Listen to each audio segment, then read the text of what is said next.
যখন বৈষম্য বিরোধী ছাত্র আন্দোলন চাঙ্গা হয়ে ওঠে তখন একটা পরিস্থিতির উদ্ভব ঘটে এবং এই সুযোগে কিছু দুর্বৃত্ত এ সমস্ত কর্মকাণ্ড করে 100 গ্রাম রাঁধুনি হলুদ বা মরিচের গুঁড়ার সাথে 2টি এবং 200 গ্রামের সাথে 4টি রাঁধুনি স্বাদ মিশালি ফ্রি।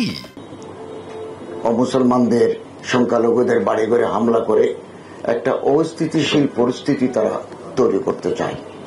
তারা ব্যর্থ হয়েছে। আমরা এটা আশ্বস্ত করতে চাই, এই বাংলাদেশ সাম্প্রদায়িক সম্প্রীতির দেশ। আবহমান কাল ধরে আমরা রোজা পূজা একসাথে করে আসছি এবং এখানে সাম্প্রদায়িক হানাহানি নাই।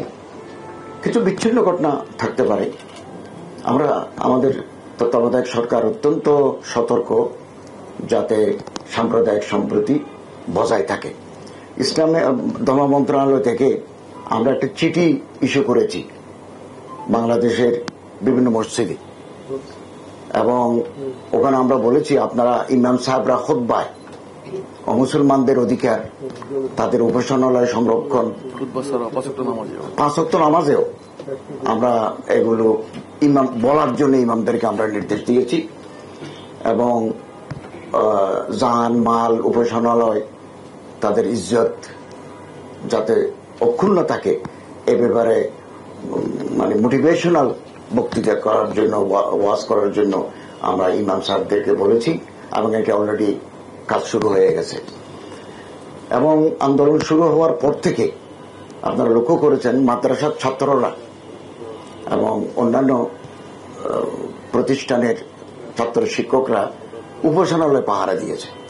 আমি কক্সবাজার আরো বাংলাদেশের বিভিন্ন জায়গায় দেখেছি যে রাত জেগে তারা উপাসনালয়ে পাহারা দিচ্ছে।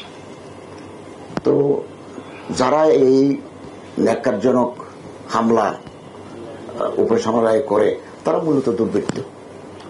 তো আমরা চেষ্টা করব দুর্বৃত্তদের আইনের আওতায় এনে কঠোর শাস্তি নিশ্চিত করার জন্য।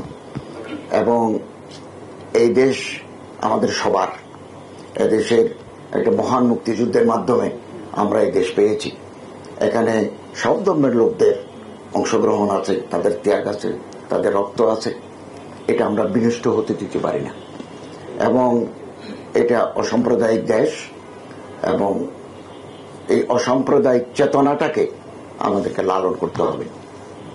এবং আমরা আজকেই সচিব মহোদয়কে আমরা বলেছি আমাদের মন্ত্রণালয় থেকে আমরা একটা হটলাইন আজকে আমরা ঘোষণা দেব।